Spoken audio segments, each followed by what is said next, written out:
ഈ ചുറ്റുപാടുള്ള ആൾക്കാരൊക്കെ എങ്ങനെ? എല്ലാം നല്ല ആളുകളാണ് സാർ. അതായത് ഈ പ്രദേശത്തുള്ള എല്ലാവരും എന്നെ പോലെ അന്തസ്സും മാന്യതയൊക്കെ ഉള്ളവരാണ് സാർ.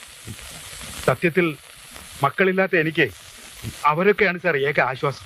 അന്നൊരിക്കൽ സാറ് പറഞ്ഞല്ലോ, ഈ കുഷ്ഠരോഗ ആശുപത്രിയും അനാഥ മന്ദിരവുമാണ് ഏക ആശ്വാസം എന്ന്. അത് വേറൊരു ആശ്വാസം.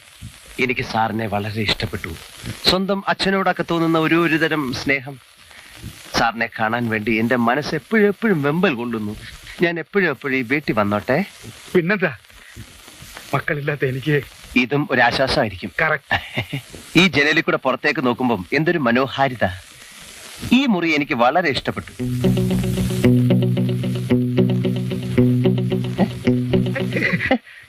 ഇതെന്റെ സ്വന്തം കമ്പിളിയാ. ഞാൻ പതിവായിട്ട് പറയാറുള്ളതാ. ഇവിടെ തന്നെ. ആയിക്കോട്ടെ, ഞാൻ ചോദിച്ചില്ലല്ലോ. അല്ല, പറഞ്ഞതേ ഉള്ളൂ.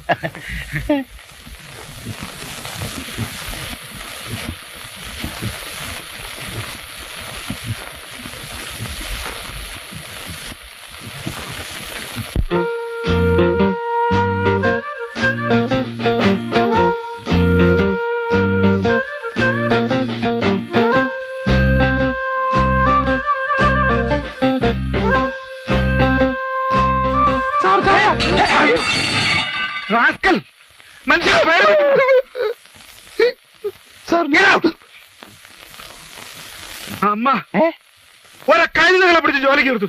ഈ റാസ്കൽ കഴുതയില്ല സാർ, ഈ റാസ്കൽ കോവർ കഴുതയാണ്. ഇങ്ങനെയാണോ ഒരു മാന്യന്റെ മുറിയിലേക്ക് ചായ കൊണ്ടുവരുന്നത്?